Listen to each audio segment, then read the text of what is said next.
Welcome to math PM. आज हम लोग परसेंटेज के दो चार टाइप के ऐसे क्वेश्चन देखेंगे जो पेपर में बार बार आता है, लेकिन बच्चे हमेशा कंफ्यूजन में रहते हैं। अगर आपका परसेंटेज नहीं ठीक है, परसेंटेज में कई क्वेश्चन आप गलत कर देते हैं, तो ये वीडियो आपके लिए है। तो वीडियो में बने रहिए। इससे पहले कि मैं वीडियो शुरू करूँ, चैनल को सब्सक्राइब और वीडियो को लाइक ज़रूर कर दीजिए। जैसा कि पहला क्वेश्चन है कि एक परीक्षा में 70% लड़के उत्तीर्ण हुए।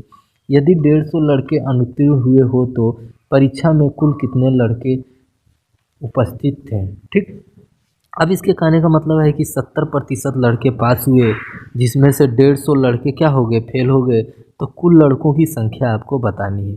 तो मैं बता दूं कि हर एक चीज़, चाहे वो छोटी हो चाहे बड़ी हो, हमेशा कितने परसेंटेज में रहती है, 100% में रहती है। क्योंकि प्रतिशत का अर्थ ही है कि प्रतिशत, शत का मतलब क्या होता है, 100।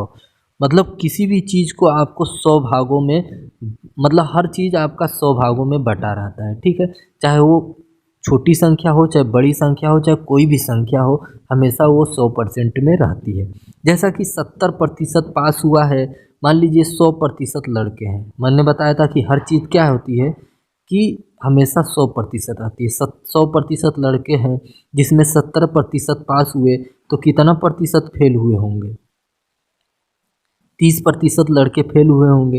और 30% बराबर कितना, 150 लड़के फेल हुए। मतलब 30, अगर फेल की बात करें तो प्रतिशत में 30% फेल हुए हैं, और संख्या में कितना प्रतिशत फेल हुए हैं, संख्या में कितना फेल हुए हैं, 150 लड़के फेल हुए हैं। मतलब 150 कितने प्रतिशत के बराबर है, 30% के बराबर है। और हमको कितना निकालना है, कुल लड़कों की संख्या निकालना है।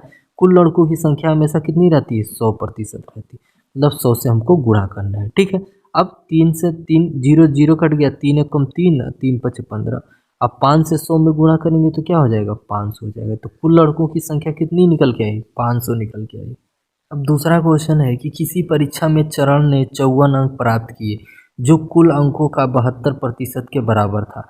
तो परीक्षा कितने अंकों की थी, ये हमको बताना है। देखिए, परीक्षा कितने अंकों की थी, तो मैंने बताया था हर चीज़ कितने प्रतिशत में रहती है, 100% में रहती है। मतलब 100% में परीक्षा में अंक थे। ठीक है, अंकों की संख्या कितनी है, 100% थी।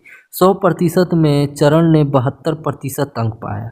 ठीक है, प्रतिशत में देखा जाए तो 72% पाया, और अंक में देखा जाए तो 54 अंक पाया। तो 54 अंक किसके बराबर है, 72% के बराबर है। ठीक है, हमको निकालना कितना है, 100% निकालना है। तो 100 से आपको गुणा करना है। ठीक है, तो 9 से काटेंगे तो 6 बार में, 9 से काटेंगे तो 8 बार में, 2 से काटेंगे 3 बार में, 2 से काटेंगे 4 बार में, 4 से काटेंगे 1 बार में, 4 से काटेंगे 25 बार में। और 3 का 25 से गुणा करेंगे तो कितना हो जाएगा, 75 हो जाएगा। तो कुल अंकों की संख्या कितनी निकल के आई, 75 अंक है परीक्षा में। अब तीसरा क्वेश्चन देखेंगे कि एक कक्षा परीक्षण में एक विद्यार्थी ने 25 अंक में से 22 अंक अर्जित किए, तो विद्यार्थी के अंकों का प्रतिशत बताइए। कह रहा है कि 25 अंक में से उसने 22 अंक प्राप्त किए, तो आपको बताना है कि उसने कितना प्रतिशत अंक प्राप्त किया। मैंने बताया था कि हर चीज़ कितने प्रतिशत में रहती है, 100% में रहती है। मतलब परीक्षा में अंकों की संख्या कितना है, 100% है। अगर अंक है 25 और प्रतिशत देखा जाए तो 100, तो अगर 22 अंक पाता है तो वो कितने प्रतिशत अंक पाता है, वही हमको बताना है। ठीक है, तो आपको क्या क्या करना है कि सबसे पहले यहाँ पे लिखना है, जितना अंक पाता है उसको ऊपर लिखिए। आज कुल अंकों की संख्या कहाँ लिखना है, नीचे लिखना है। 25 अंक नीचे लिखना है, अब प्रतिशत कितना लिखना है, 100 ऊपर लिखना है। तो 25 से कम 25, 25 चौके 100। अब 22 को अगर 4 से गुणा करेंगे तो कितना हो जाएगा, 88 हो जाएगा। तो उसने कितना प्रतिशत अंक प्राप्त किया है, 88% अंक प्राप्त किया है। दूसरा तरीका मैं यहाँ लिखता हूँ, यहाँ पे आप लिखेंगे संख्या, यह संख्या कितने प्रतिशत में है उसको आप नीचे लिखेंगे। ठीक है, और यहाँ पे लिखेंगे संख्या, और ये संख्या कितने प्रतिशत में है आपको यहाँ पे लिखना है। बात समझ में आया। अब इसी पे क्वेश्चन में लगाता हूँ। जैसे संख्या है 25, ये संख्या जो है कितने प्रतिशत में है, 100% में है, तो 100 में यहाँ नीचे लिखूँगा। और अगली संख्या है 22, तो 22 में यहाँ लिखूँगा। ये कितने प्रतिशत में है वो हमको नहीं पता है, वही निकालना है। ठीक है, तो 25 से कम 25, 25 चौके 100, और 4 से 22 में गुणा करेंगे तो कितना हो जाएगा, 88। मतलब ये संख्या जो है कितने प्रतिशत में है, 88% में है। अब चौथा क्वेश्चन है कि दीक्षा ने एक परीक्षा में 58% अंक प्राप्त किए, उसके अधिकतम अंक 450 थे, तो उसे कितने अंक प्राप्त हुए। ठीक है, दीक्षा ने 450 अंक प्राप्त किए, तो हमेशा कोई भी संख्या रहती है वो कितने प्रतिशत में रहती है, अगर पूरी संख्या है तो वो हमेशा 100% में रहती है। तो 100% बराबर 450 अंक, और दीक्षा ने 58% अंक प्राप्त किया है, तो उसने अंकों में कितना अंक प्राप्त किया यही हमको निकालना है। ठीक है, तो 450 को हम लोग यहाँ लिखेंगे, और ये संख्या कितने प्रतिशत में है, तो 100% में है। और अगली जो संख्या है उसको निकालना है, तो वो कितने प्रतिशत में है, तो वो 58% में है, तो 58 यहाँ लिखिए। ठीक है, अब इसको हम लोग हल करेंगे। 0 से 0 काटा, 5 से काटे 9 बार में, 5 से काटे 2 बार में, 2 से इसको काटे, 2 दूना 4 और 2 9 18, और 9 से इसको गुणा करेंगे तो 9 9 81 का 1, और 9 दूना 18 और 8 26। तो दीक्षा ने कितना अंक प्राप्त किया, 261 अंक प्राप्त किया। पांचवा क्वेश्चन है कि एक छात्र ने 6 विषयों में 470 अंक प्राप्त किए, यदि प्रत्येक विषय का अंक 100 है तो उसके अंकों का प्रतिशत ज्ञात कीजिए। ठीक है, कह रहा है 6 विषयों में उसने कितना प्राप्त किया, अंक 470 अंक प्राप्त किया, और एक विषय का अंक 600 है, तो 6 विषय का अंक कितना हो जाएगा, 600 हो जाएगा। मतलब 600, मतलब 6 विषयों को अंक कितना है, 600 है। 600 में से उसने कितना अंक प्राप्त किया, 470 अंक प्राप्त किया। तो ये पूरी संख्या है, तो पूरी संख्या हमेशा कितने प्रतिशत में रहती है, 100% में रहती है। इसी को ज्ञात करना है कि ये कितने प्रतिशत में है। तो मैंने बताया था कि यहाँ पे जो संख्या है उसका प्रतिशत कितना है, 100 है, तो 100 नीचे रखेंगे, और जो अगली संख्या कितना है, 470 है, ये कितने प्रतिशत में है, इसको हम लोग यहाँ पे लिखेंगे। ठीक है, और यही हमको ज्ञात करना है। तो 2 0 से 2 0 कट गया, इसको यहीं पे रखते हैं। 6 है जो है इसको नीचे ला के भाग दे देते हैं। ठीक है, 6 से भाग देंगे, 6 सत्ते 42। देखिए काटने में कभी भी मत घबराइए, जो भी होगा बहुत होगा, पॉइंट में आएगा, और क्या। ठीक, तो 6 से काटे, 6 सत्ते 42 बचा 5, और 6 8 48 बचा 2, 20 हो गया, 6 त्रिक 18, 6 त्रिक 18, तो कितना प्रतिशत निकल के आया, 78.33% निकल के आया, जो कि आपका आंसर हुआ। अब छठवां क्वेश्चन देखिए, नेक्स्ट टाइप का है। एक छात्र को एक परीक्षा में उत्तीर्ण होने के लिए 36% अंक प्राप्त करने थे, उसने 24% अंक प्राप्त किया तथा 9 अंकों से अनुत्तीर्ण हो गया, तो पूर्णांक ज्ञात कीजिए। ठीक है, एक परीक्षा में पूर्णांक हमको ज्ञात करना है कि उसका पूर्णांक कितना है।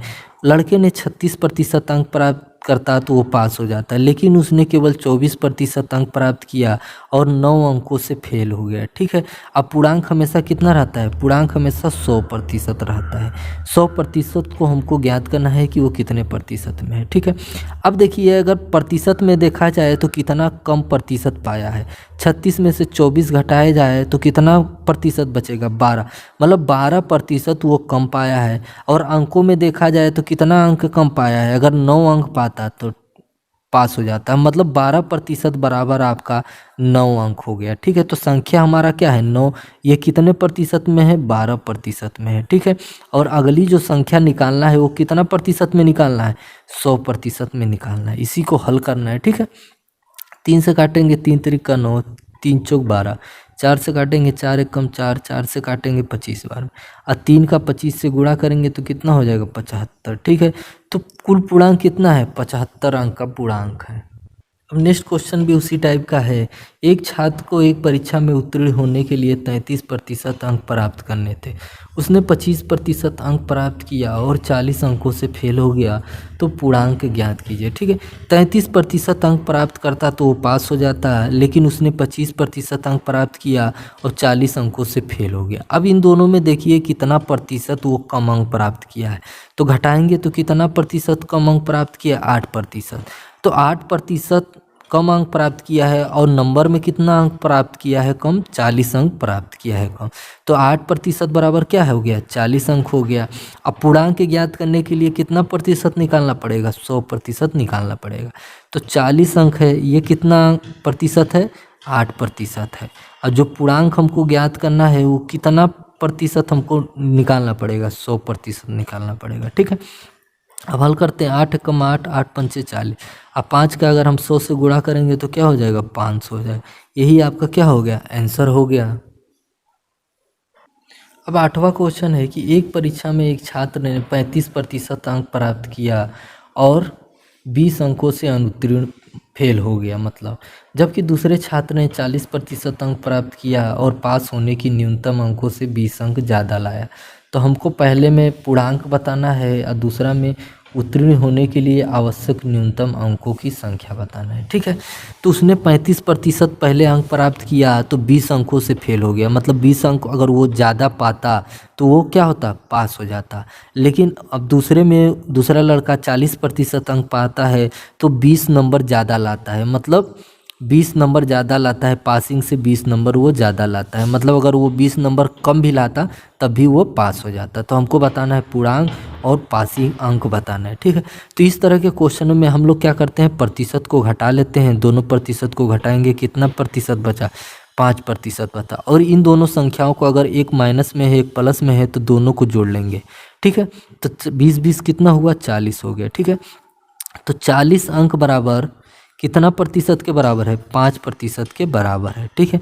पूर्णांक हमेशा कितना प्रतिशत रहता है, 100% रहता है, तो 100 को निकालना है पहले। तो 5 एकम 5, 5 अट्ठे 40, 8 से गुणा करेंगे तो कितना हो जाएगा, 800, मतलब पूर्णांक आपका क्या हुआ, 800 हुआ, ठीक है। अब पासिंग अंक निकालना है, ठीक है। तो 40 बराबर कितना प्रतिशत के बराबर है, 5% के बराबर है। अगर हम 35% निकालेंगे तो यहाँ पे माइनस न करके हम लोग 20 अंक को जोड़ना पड़ेगा, ठीक है। अगर हम 40% निकालेंगे तो प्लस न करके हम लोग 20 अंक को घटाना पड़ेगा, ठीक है। तो हम लोग 35% निकालते हैं। तो 5 से काटेंगे, 5 सत्ते 35 और 4 सत्ते कितना होता है, 28, मतलब 280 नंबर आया। तो हम क्या करेंगे, अब 20 नंबर जोड़ेंगे, 20 नंबर जोड़ते हैं तो हो गया आपका 300। तो पासिंग मार्क्स कितना हुआ, 300 हो गया। अब हमने इससे निकाला, अब हम एक बार इससे निकालेंगे। तो 40 नंबर बराबर कितना हुआ, 5% हुआ, ठीक। अब हम निकालेंगे 40 से, तो 40 से तो 5 एकम 5, 5 अट्ठे 40, 8 चौक 32, 320 हुआ। अब इसमें 20 नंबर जोड़ के ना 20 नंबर हम लोग घटाएंगे, ठीक है, उल्टा करेंगे। 320 में से 20 गया, कितना हुआ, 300 हुआ। तो पासिंग नंबर कितना हुआ आपका, आया 300 आया। अब 9वां क्वेश्चन है कि एक परीक्षा में एक छात्र ने 20% कम अंक प्राप्त किया और 30 अंकों से अनुत्तीर्ण, मतलब फेल हो गया, जबकि दूसरे छात्र ने 32% अंक प्राप्त किया और पास होने के न्यूनतम अंकों से 42 अंक ज़्यादा लाया। तो पूर्णांक ज्ञात कीजिए, ठीक है। 20% अगर छात्र अंक प्राप्त करता है तो 30 नंबर से फेल हो जाता है, अगर वो 30 नंबर ज़्यादा ले आया होता तो पास हो गया होता।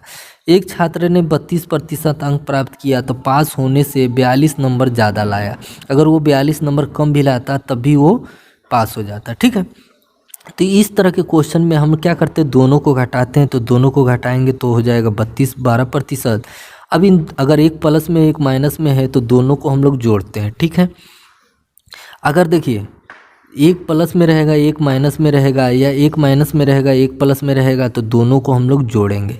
अगर एक माइनस में रहेगा दूसरा भी माइनस में रहेगा, या एक प्लस में रहेगा दूसरा भी प्लस में रहेगा, तो दोनों को हम लोग क्या करेंगे, घटाएंगे। इतना बात समझिएगा। तो एक माइनस में है एक प्लस में है तो दोनों को जोड़ेंगे तो क्या हो जाएगा, 2 और 4 3 7, मतलब 12% बराबर कितना है, 72 आया। तो 72 कितने प्रतिशत के बराबर है, 12% के बराबर है, ठीक है। पूर्णांक हमेशा कितना प्रतिशत रहता है, 100% रहता है। तो हमको अगला जो पूर्णांक ज्ञात करना है, मतलब वो कितना प्रतिशत ज्ञात करेंगे, 100% ज्ञात करेंगे। तो 12 एकम 12, 12 छंग 72, 6 का अगर 100 से गुणा करेंगे तो क्या हो जाएगा, 600 आएगा। तो पूर्णांक हमारा कितना निकल के आया, 600 निकल के आया, जो कि क्या हो गया, आपका आंसर हो गया। अगर इसमें थोड़ा सा मैं ऐड, मतलब थोड़ा सा क्वेश्चन मैं ऐड कर दे रहा हूँ, अगर इसमें पूछता कि पासिंग होने के लिए उसको कितना अंक चाहिए तो वो कैसे ज्ञात करते, तो हम लोग क्या करते कि 72 को नीचे हम 12 तो रखबे करते हैं। अब अगर हम 20 निकालते हैं 20%, तो हमको 30 घटाना नहीं है, 30 जोड़ना है। अगर हम 32% निकालते हैं तो 42 को प्लस नहीं करना है, 42 को घटाना है। तो हम क्या करेंगे, 20 निकालेंगे तो 20 से गुणा करेंगे, ठीक। तो 12 छंग 72 और 6 दूनी 12, मतलब 120 आया। तो 30 को हम लोग को क्या करना है, जोड़ देना है, ठीक है। 120 और 30 कितना होता है, 150 होता है। तो पासिंग होने के लिए उसको कितना अंक चाहिए, 150 अंक चाहिए। अब 10वां क्वेश्चन है कि एक किसी परीक्षा में 40% विद्यार्थी हिंदी में तथा 80% विद्यार्थी विज्ञान में उत्तीर्ण हुए। यदि दोनों को मिलाकर 40% विद्यार्थी फेल हो गए हैं तो दोनों को मिलाकर कितने प्रतिशत विद्यार्थी पास हुए हैं। ठीक है, अब देखिए मैंने बताया था कि हर चीज़ 100% रहता है, तो 100% लोगों में 40% विद्यार्थी हिंदी में पास हुए, तो कितने प्रतिशत विद्यार्थी हिंदी में फेल हुए होंगे। तो 100 में से 40 गया तो कितना हुआ, 60%। ठीक है, अब इसमें भी 100% विद्यार्थी होंगे और 100 में से अगर 80% विद्यार्थी पास हुए होंगे तो 20% विद्यार्थी विज्ञान में भी फेल हुए होंगे। अब दोनों को जोड़ेंगे तो कितना हुआ, 60 और 20 कितना होता है, 80 होता है। तो 80% विद्यार्थी दोनों में फेल हो गए, लेकिन उसने कहा क्या है कि केवल 40% विद्यार्थी फेल हुए हैं दोनों में मिला के। मतलब ये 80 बराबर कितना है, इस 40 के बराबर है। ठीक है, और इसका हमको निकालना है कि दोनों में मिलाकर कितने विद्यार्थी पास हुए होंगे। तो 40 और 80 कितना होता है, 120 होता है। तो 120 को निकालना है कि ये कितने प्रतिशत विद्यार्थी दोनों विषयों में पास हुए होंगे। ठीक है, तो वही निकालते हैं, 40 से कम 40, 40 दूना 80 और 2 से काटेंगे तो क्या होगा, 60। मतलब 60% विद्यार्थी हिंदी और विज्ञान दोनों में मिलाकर पास हुए होंगे, जो कि क्या हो गया, आपका आंसर हुआ। यहाँ तक वीडियो में बने रहने के लिए बहुत बहुत धन्यवाद। अगर वीडियोस अच्छी लगी हो तो वीडियो को लाइक और चैनल को सब्सक्राइब ज़रूर करिएगा।